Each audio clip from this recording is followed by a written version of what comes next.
What turned you into the villain in everyone else's story? For me, it was the day my kids refused to go back to their mom's house.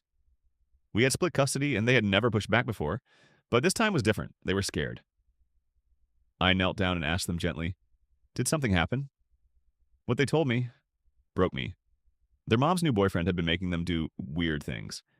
He'd make them stand in front of a camera, strip down to their underwear, take pictures, then hand them candy like it was some kind of reward. At first, they didn't understand, but eventually they felt something was wrong. When they asked him to stop, he slapped my daughter across the face. They ran to their mom, crying and telling her everything. She didn't believe them. She thought I had put them up to it, just to ruin her relationship. I called the police immediately, but the officer who showed up, her brother-in-law, and he said the same thing. Stop being jealous. Stop making up disgusting lies. That's when I realized no one was going to protect my kids but me. I sent them to my parents' house.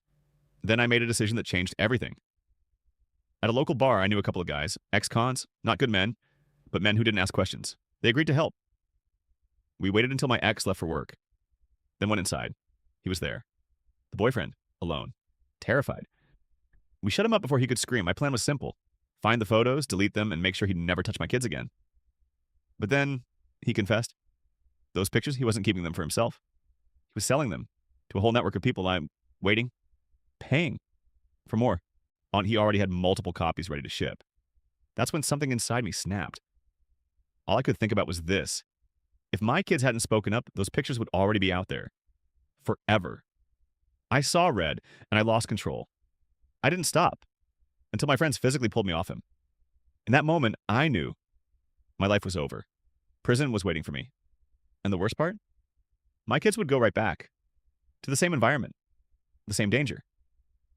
I broke down right there on the floor. That's when one of the guys looked at me and said, "Don't worry, prison suits me better anyway." He stayed behind, took the fall, and for the first time, I didn't see him as a criminal. I saw him as the only person who stood up when no one else would. Oh,